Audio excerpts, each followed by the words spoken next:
Para aquellos que quieren mejorar su vida devocional, para los que necesitan ayuda espiritual, para todos los que desean un contacto diario con Dios, presentamos Radio Amanecer en Estudio, un alimento espiritual para tu alma. Con nosotros, el conductor de esta entrega, Pastor Juan Francisco Scroggins. Amigos, estamos llegando al cierre de lo que es la lección número 12, penúltima del trimestre, y agradecemos como cada día a Dios por este privilegio de compartir con ustedes el estudio de su palabra. En esta semana estuvimos viendo el tema titulado Precursores, con un pasaje de la Biblia que nos sirvió de fundamento en 2 de Timoteo 1:7. 2 de Timoteo 1:7, porque no nos ha dado Dios espíritu de timidez, sino de poder, de amor y de dominio propio. La verdad que es un privilegio grande el hecho de que usted abra las puertas de sus hogares para estudiar con nosotros la santa palabra de Dios, conforme a las instrucciones y la guía que tenemos para estudiar su palabra. En esta semana, reiteramos, precursores, fue el tema general que estuvimos compartiendo con ustedes. Saludamos a nuestro gran amigo, a nuestro compañero de viaje hacia el cielo y por supuesto en los comentarios de estas lecciones al doctor Cristian Veras, quien está con nosotros. Pastor, muchas bendiciones. Amén. Gracias, pastor. Que la paz del Señor esté con usted hoy y siempre. Shalom Aleichem. Sí, ya esperaba normalmente este saludo. Bendiciones. Amén. Igual estuve en una iglesia recientemente y la gente me dijeron, esperábamos que dijera su saludo aquí. ¿Por qué no lo hizo?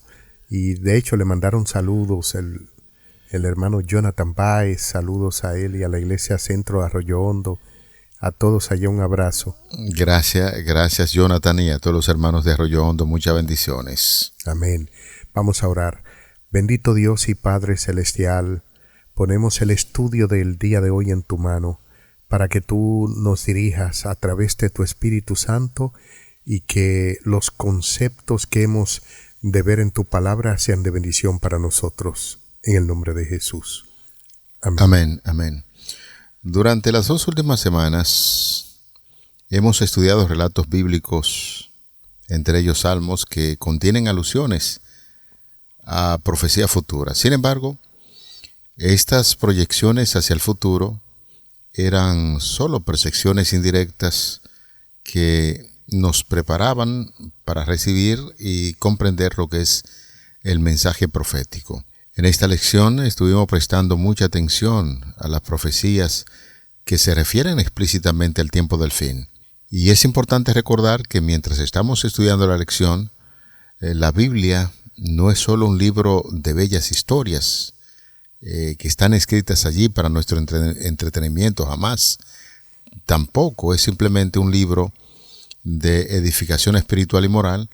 Lo que hace única la Biblia es sencillamente su mensaje de esperanza, y es lo que estuvimos viendo durante toda esta semana. Dios salva al mundo al final de los tiempos. Y salvar al mundo no quiere decir que todo el mundo se va a salvar. Simple y llanamente está diciendo que hizo un plan, un proyecto para salvar al mundo, y los que aceptan ese plan y proyecto entran en la condición de salvos. El mensaje de esperanza, por supuesto, está presente en diferentes formas a lo largo de las Escrituras, pero son sobre todo los libros de Daniel y Apocalipsis los que se centran justamente en el destino final del mundo, y estos 2 libros están íntimamente relacionados y por lo tanto fueron consultados uno con relación al otro. Lo que vimos en la lección de esta semana, abarcando lo que es en primer lugar, la línea general de los acontecimientos proféticos tal como se revela en la profecía de la estatua del libro de Daniel, que fue consultado precisamente durante toda esta semana. Y se hizo una consideración muy importante y especial en los días de la historia humana, cuando decíamos que la historia es lineal, que Dios está presente en la historia dirigiendo cada proceso. Dios no se desentiende de los seres humanos. Y qué importante, pastor, fue la lección de esta semana. Definitivamente que sí, pastor. Tuvimos una semana maravillosa donde podemos ver el poder de Dios guiando la historia de una forma continua. Por eso hablábamos de hecho que el devenir de la historia, el discurso de la historia es histórico continuo. O sea, estamos hablando de algo que, a pesar de que para el tiempo pasado remoto Dios les reveló al profeta, hoy podemos todavía tener en el tiempo escatológico esa palabra segura para que nos guíe y por supuesto nos prepare mejor en nuestra vida y nuestra condición espiritual. Pastor, veíamos en esta semana Daniel 2 y estamos hablando precisamente de ese enfoque historicista de la profecía bíblica, y vamos así rápidamente a recordar cuáles son los eventos que se ven allí en el libro de Daniel para nosotros asegurar y decir que la historia, Dios está presente en ella. ¿Y qué fue lo que veíamos en Daniel capítulo 2? Claro, a decir que Babilonia realmente surge como un poder por el año 612 a.C., por el 622 aproximadamente, ya Babilonia iba despuntando como una nación importante, poderosa, aunque siempre lo fue, porque conocemos los 5 estados, ciudades-estados en Ur, Mesopotamia todo el tiempo fue un lugar preponderante. Ahí habitaban los amorreos, y dichos amorreos eran muy poderosos, también eran personas cultas, ricas, y que tenían un avance tanto en la cultura, política, guerra, en todo el sentido de la palabra. Sin embargo, Asiria llegó en algún momento a ser la hegemonía mundial, dominando la media luna fértil, como se conoce. Ya tenemos para el tiempo de Tiglat-Pileser III, Salmanasar V, Sennacherib, todos esos reyes asirios que llevaron a la nación a un sitial pero muy alto, conquistando lo que tiene que ver con todo Asia occidental. Entonces, ahora surge Babilonia en la persona de Nabopolassar. Después de la muerte de Nabopolassar, como ya hemos dicho, su hijo Nabucodonosor II tomó el trono, y entonces se eleva Babilonia como una nación superpoderosa, como nunca antes.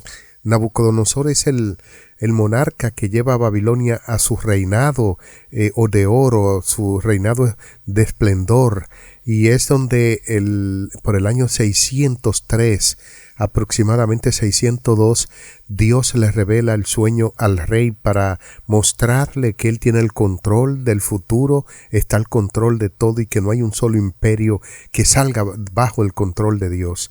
Ahí es cuando Daniel le interpreta el sueño con una cabeza de oro que representa Babilonia, el pecho y los brazos de plata representando el imperio de Media y de Persia, el vientre de bronce representando a Grecia o el imperio greco-macedonio, las piernas de hierro representando a Roma, y los pies en parte de hierro, en parte de barro cocido, representando la Europa dividida, más la piedra que da en los pies de la estatua, derrumbando y desmenuzando todo, que representa la segunda venida de Cristo.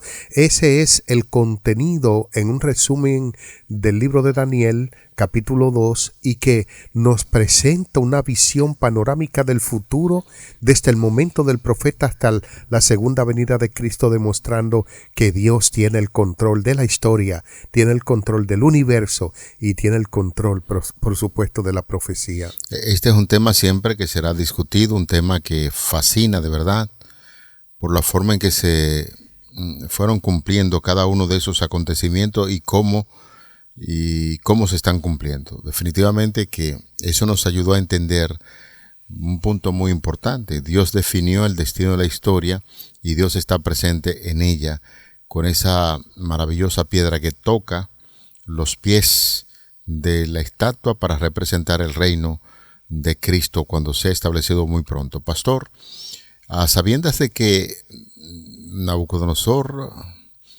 consultó a Daniel para la explicación del sueño, Daniel le recordó el sueño y le dio su explicación y le dijo: tú eres esa cabeza. Sin embargo, veíamos en esta semana que Nabucodonosor como que no se sintió tan complacido con el tiempo al saber que un reino le iba a sustituir.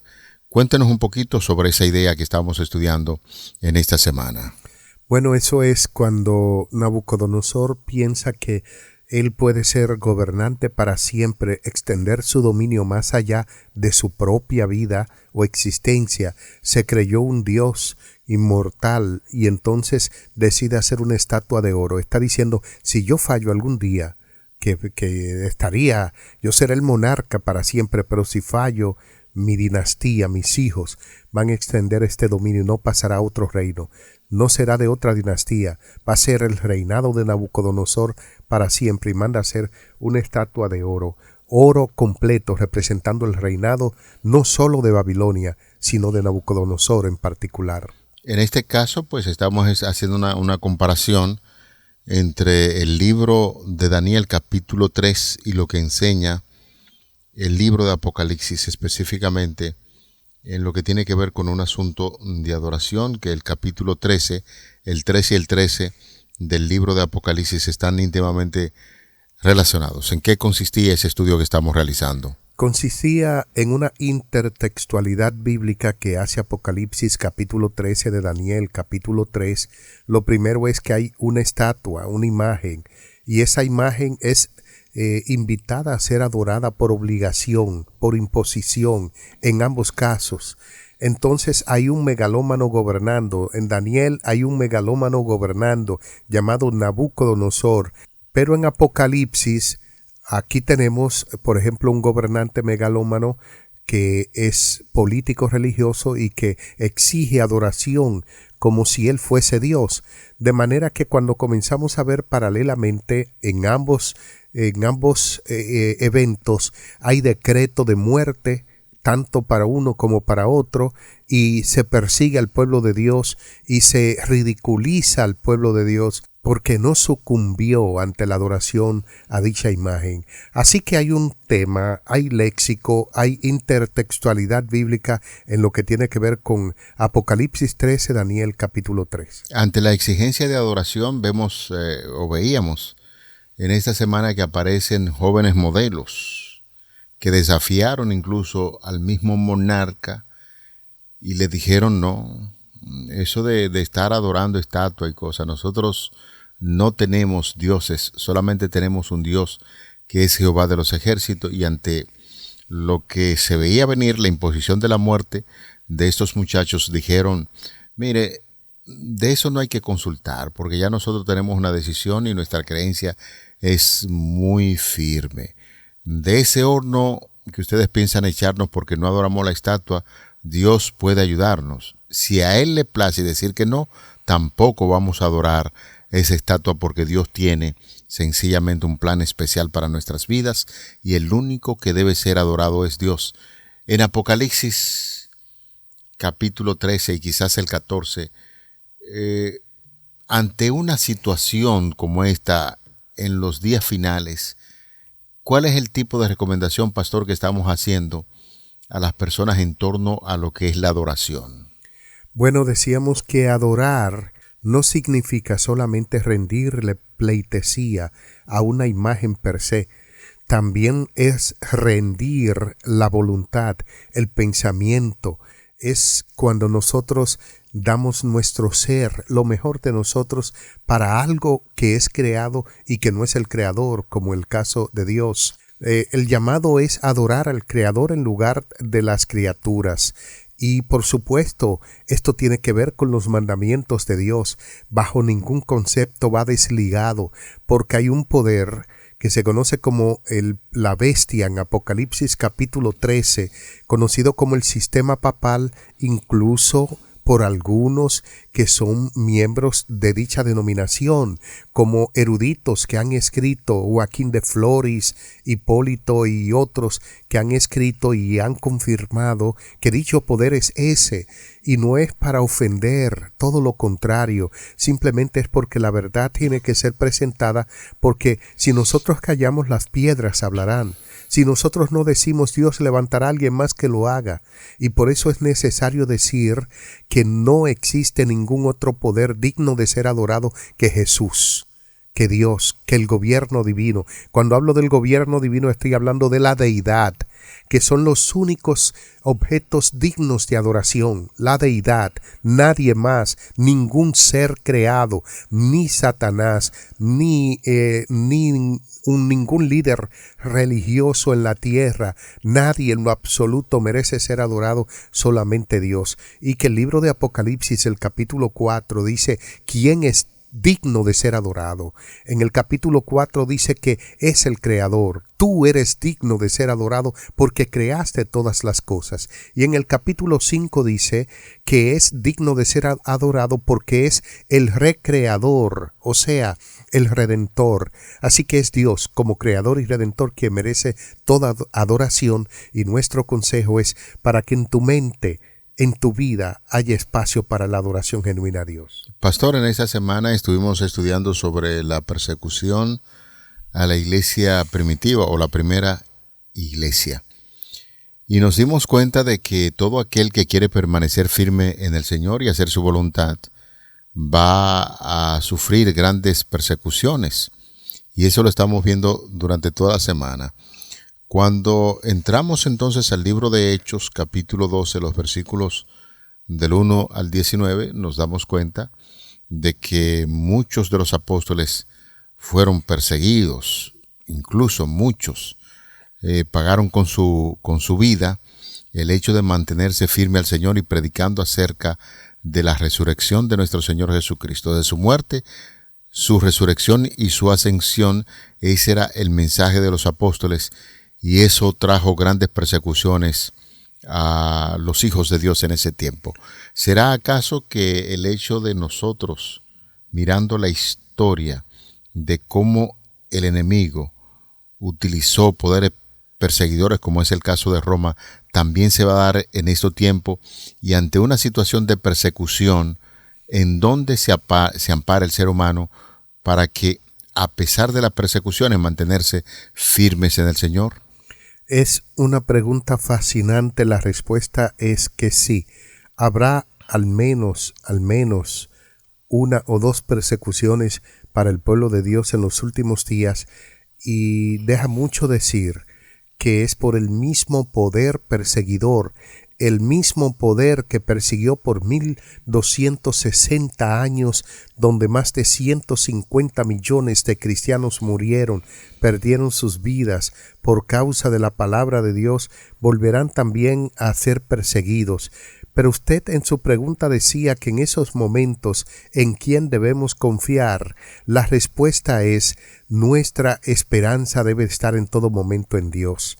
Y aunque parezca que nosotros estamos siendo sacudidos como iglesia, que aunque parezca que la embarcación donde la iglesia va se hunde, no se hundirá. Amén. Porque Dios está al control. Amén. Solo recordar que Felicita y Perpetua, que fueron dos damas cristianas en la Edad Media, fueron perseguidas por su fe, la llevaron, le arrancaron los hijos, las llevaron ante el tribunal de la Inquisición, y cuando les preguntaron si renunciaban a su fe, ellas entregaron sus hijos en manos de vecinos y hermanos de la iglesia, los dejaron para que los cuidaran, y avanzaron ellas mismas donde estaban las fieras salvajes para ser devoradas. Ese valor y ese coraje que ellas mostraron es el mismo que nosotros mostraremos, confiando en el poder de Dios que nos dará la fuerza para vencer y seguir adelante hasta que nuestro socorro llegue al final. La marca de la bestia fue tocado aquí en esta semana, y es un tema que siempre hay que refrescarlo. ¿En qué consiste la marca de la bestia? Y en la segunda parte de ese día estamos estudiando sobre algunos milagros importantes que Jesús realizó, y lo hizo precisamente en sábado. ¿Será acaso que la marca de la bestia tiene que ver con el domingo y el sábado está relacionado con el mensaje opuesto a lo que es la marca de la bestia?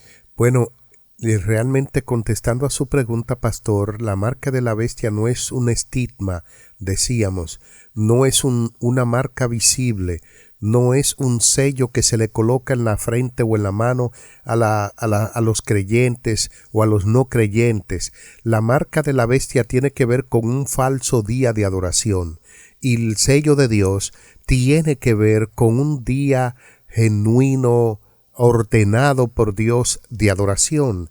La marca de la bestia es una alusión, o más bien es una imitación falsa a lo que tiene que ver con el sello de Dios en la frente del ser humano. El sello de Dios en la frente representa el carácter. En Apocalipsis capítulo 14, donde están los 144,000 de pie en el monte Sión con el Cordero después de haber vencido, ellos tienen el nombre de Dios escrito en sus frentes.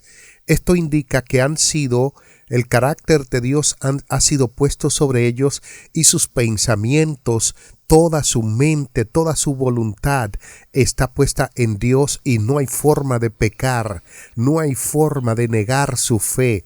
Y entonces el diablo quiere la voluntad del ser humano, no solamente quiere que haga cosas indebidas, sino que su mente, su voluntad, sus pensamientos estén inclinados hacia él, y la marca de la bestia es una alusión a esto. En el libro de Deuteronomio, el capítulo 6, versículo 6, miren lo que dice: estas palabras que yo te mando hoy, refiriéndose a la ley, a la Torá, estarán sobre tu corazón. ¿Dónde estarán, pastor? En su corazón.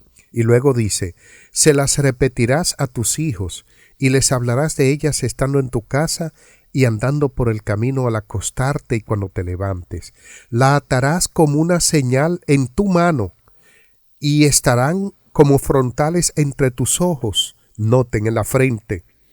Las escribirás en los postes de tu casa y en tus puertas. Aquí está lo que Dios deseaba con la ley, pero el detalle no era, Dios no quería que fuese físico, porque el pueblo de Israel lo interpretó de una manera literal, y entonces crearon lo que se conoce como las filacterias, que eran los trozos de cuero donde contenía fragmentos de la ley para no olvidarse de ella. Pero Dios no quería eso. Dios lo que quería era que pensaran en la ley de día y de noche, como dice el Salmo 1. En su ley meditan de día y de noche. Entonces ese es el deseo de Dios, y por supuesto ese es el deseo de Satanás, y por eso hace que se le adore y pone una marca indicando que domina sobre esa persona y que tiene sus pensamientos, sus ideales y también su voluntad. Revisar el libro de Éxodo capítulo 20, los versículos del 8 en adelante, hay una orden precisa sobre esa identidad que debe tener el Hijo de Dios en torno a la creación.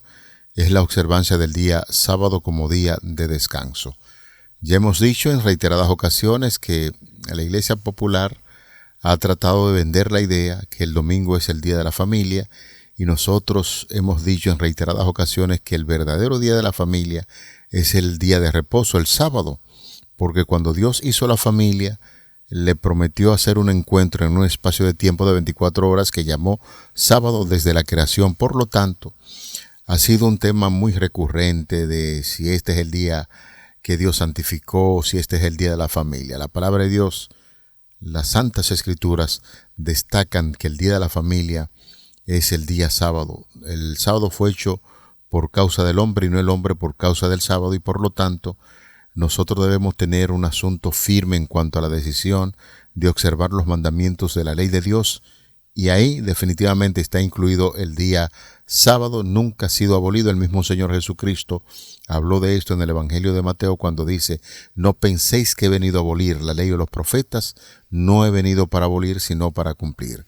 De manera que esta semana, pastor, muy rica con los diferentes temas que tratamos, nos ayuda a identificar a Dios atento a lo que acontece dentro de la historia, y ha prometido una guía segura para sus hijos, para toda la familia que teme y adora a Dios. Si usted fuera a cerrar con esta lección de la semana, nos gustaría escuchar un mensaje contundente a manera de resumen de lo que hemos aprendido en esta semana. Bueno, pastor, gracias, y de hecho lo haré con la ayuda de Dios con el primer párrafo de la guía de estudio para este día.